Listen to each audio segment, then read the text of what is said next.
Hi friends, మహాభారతంలో చాలా పాత్రలు ఉన్నాయి. కొన్ని పాత్రలకు మంచి గుర్తింపు వచ్చింది. అలాగే కొన్ని పాత్రలకు అంతగా గుర్తింపు రాలేదనే చెప్పాలి. అలా గుర్తింపు రాని పాత్రలలో ఒక మహాయోధుడు ఉన్నాడు. పాండవ పక్షాన ఉన్న ఈ యోధుడు అత్యంత శక్తివంతుడు.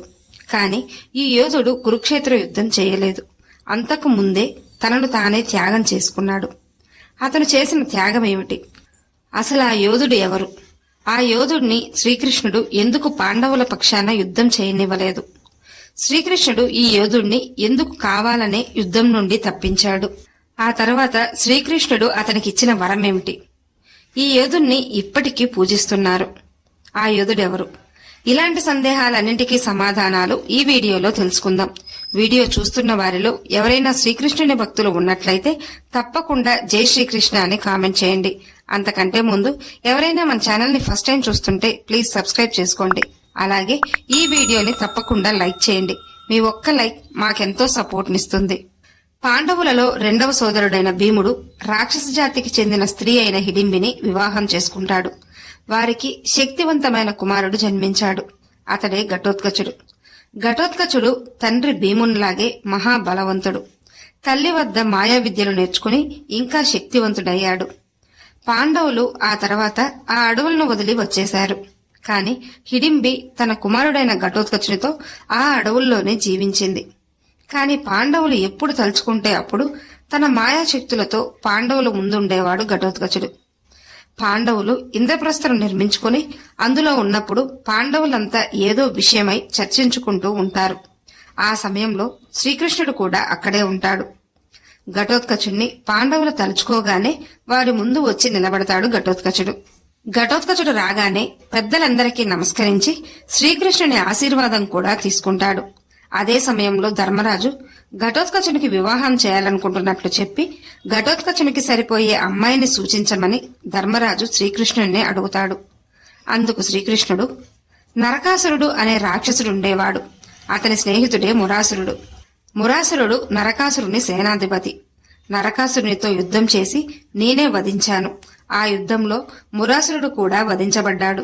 మురాసురునికి మౌర్వి అనే కుమార్తె ఉంది. ఆమె అత్యంత శక్తివంతురాలు. కామాఖ్య అడవుల్లో కామాఖ్య దేవిని పూజిస్తూ అక్కడే ఉంటుంది అంటూ మౌర్వి వివరాలన్నీ చెప్పి ఆమె అయితే ఘటోత్కచునికి సరిగ్గా సరిపోతుందని శ్రీకృష్ణుడు పాండవులకు చెప్తాడు. ఆ తర్వాత ఘటోత్కచుడు మౌర్విని వివాహం చేసుకుంటాడు. వారికి ఒక శక్తివంతమైన కుమారుడు జన్మిస్తాడు. అతడే బర్బరీకుడు. బర్బరీకుడు చిన్నతనం నుండే తన వీరత్వం చూపేవాడు. ఒకసారి ఘటోత్కచుడు తన కుమారుడైన బర్బరీకుణ్ణి తీసుకుని ద్వారకలోని శ్రీకృష్ణుని వద్దకు తీసుకెళ్తాడు. బర్బరీకునికి మంచి విద్యను నేర్పమని ఘటోత్కచుడు శ్రీకృష్ణుణ్ణి కోరతాడు. అందుకు శ్రీకృష్ణుడు మహిసాగరం వద్ద నవదుర్గా ఉపాసనం చేయమని చెప్తాడు. బర్బరీకుడు మహిసాగరం వద్ద అమ్మవారికి ఘోర తపస్సు చేయసాగాడు. అదే సమయంలో పాండవులు అరణ్యవాసం చేస్తుంటారు. అలా పాండవులు బర్బరీకుని ఆశ్రమం వద్దకు చేరుకుంటారు. అది బర్బరీకుని ఆశ్రమం అని పాండవులకు తెలియదు. భీమునికి దాహం వేసి అక్కడున్న చెరువులో నీటికై కాలు పెడతాడు. భీముడు అలా కాలు పెట్టగానే బర్బరీకుడు అడ్డుకొని అవి అమ్మవారికి అభిషేకం చేసే నీరని చెప్పి వాటిని తీసుకోవడానికి వీల్లేదంటూ అడ్డుకుంటాడు. అయినా భీముడు నీళ్లలోకి వెళ్తుంటాడు. అప్పుడు బర్బరీకుడు పట్టలేని కోపంతో భీముణ్ణి కొట్టబోతాడు. ఎదురుగా ఉన్నది భీముడని, భీముడు తన తాతేనన్న విషయం గుర్తించలేకపోతాడు బర్బరీకుడు. భీముడు తన తాతే అని తెలుసుకుని కొట్టబోయినందుకు పశ్చాత్తాపడతాడు. భీముణ్ణి కొట్టబోయినందుకు చెయ్యెత్తానని, ఆ తప్పుకు శిక్షగా ఆత్మార్పణ చేసుకుంటానని బర్బరీకుడు సముద్రంలోకి వెళ్లిపోతాడు. బర్బరీకుణ్ణి మెచ్చిన అమ్మవారు ప్రత్యక్షమై, నీ మరణం నీ చేతుల్లో లేదు, నీ మరణం శ్రీకృష్ణుడి చేతిలో ఉంటుందని చెప్పి బర్బరీకునికి 3 శక్తివంతమైన బాణాలను ప్రసాదిస్తుంది అమ్మవారు. ఆ దివ్యమైన 3 బాణాలలో మొదటిది శత్రువులను గుర్తిస్తుంది, రెండవది శత్రువులు కాని వారిని గుర్తిస్తుంది, మూడవది శత్రువులందరినీ ఒకేసారి చంపేస్తుంది. అలా 3 దివ్యమైన బాణాలతో బర్బరీకుడు అత్యంత శక్తివంతుడయ్యాడు. ఆ తర్వాత కొంతకాలానికి కురుక్షేత్ర యుద్ధంకు అందరూ సిద్ధమవుతుంటారు. ఘటోత్కచునికి అలాగే అతని కుమారులకు పిలుపు వస్తుంది. అందరూ యుద్ధానికి బయలుదేరుతారు. బర్బరీకుడు తన తల్లి ఆశీర్వాదం తీసుకోవడానికి వెళ్ళగా అప్పుడు బర్బరీకుని తల్లి బర్బరీకుని వద్ద మాట తీసుకుంటుంది. బలహీనుల వైపు మాత్రమే పోరాడమని మౌర్వి తన కుమారుడైన బర్బరీకునికి చెప్తుంది. మౌర్వి అలా చెప్పడానికి ఒక కారణం కూడా ఉంది. పాండవులు 5 మంది, అలాగే వారి సైన్యము కౌరవుల కంటే తక్కువగా ఉంది. కాబట్టి బర్బరీకుడు మనసు మార్చుకోకుండా పాండవుల పక్షానే పోరాడాలని ఆమె అలా చెప్పింది. తర్వాత బర్బరీకుడు తన దివ్యమైన 3 బాణాలతో తన తాతనైన పాండవుల వద్దకు బయలుదేరాడు. బర్బరీకుడు పాండవులను కలుసుకున్నప్పుడు వారందరూ యుద్ధ సన్నాహాలు చేస్తుంటారు. ఎన్ని రోజుల్లో యుద్ధం ముగించవచ్చనే విషయాన్ని వారి వారి అభిప్రాయాలన్నింటినీ వ్యక్తం చేస్తుంటారు. అక్కడ శ్రీకృష్ణుడు కూడా ఉంటాడు. కొందరు 10 రోజులు, మరికొందరు 20 రోజులు అలా చెప్తూ ఉంటారు. కాని బర్బరీకుడు పైకి లేచి నేను యుద్ధం 1 నిమిషంలో ముగించగలనని తన దివ్యమైన 3 బాణాల గురించి వివరిస్తాడు.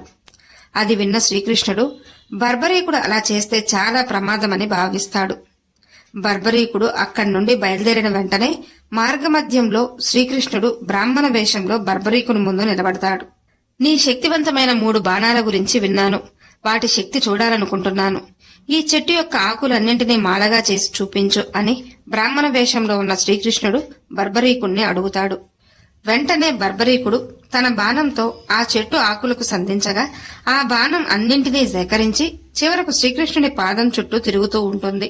ఎందుకంటే ఒక ఆకును శ్రీకృష్ణుడు బర్బరీకునికి తెలియకుండా పాదం కింద దాచి ఉంటాడు. అలా ఒక బాణం శ్రీకృష్ణుని పాదం చుట్టూ తిరుగుతుండడం చూసి అక్కడున్నది శ్రీకృష్ణుడని బర్బరీకునికి అర్థమవుతుంది. వెంటనే బర్బరీకుడు శ్రీకృష్ణుడికి నమస్కరించి ఏం కావాలని శ్రీకృష్ణుడిని అడుగుతాడు. అందుకు శ్రీకృష్ణుడు నీ తల కావాలని అడగ్గా వెంటనే అందుకు అంగీకరించిన బర్బరీకుడు శ్రీకృష్ణుడిని ఒక కోరిక కోరతాడు. అతి పెద్ద యుద్ధమైన కురుక్షేత్ర యుద్ధాన్ని తాను చూడాలనుకుంటున్నట్లు కోరగా అందుకు శ్రీకృష్ణుడు ఒక పెద్ద కొండపై నీ తల ఉంచుతాను, యుద్ధం అక్కడి నుండే నువ్వు చూడొచ్చు అనే వరాన్ని బర్బరీకునికి శ్రీకృష్ణుడు ప్రసాదిస్తాడు. అసలు శ్రీకృష్ణుడు బర్బరీకునికి తల అడగడానికి గల కారణం ఏంటంటే బర్బరీకుడు బలహీనంగా ఉన్న పక్షాన యుద్ధం చేస్తానన్నాడు.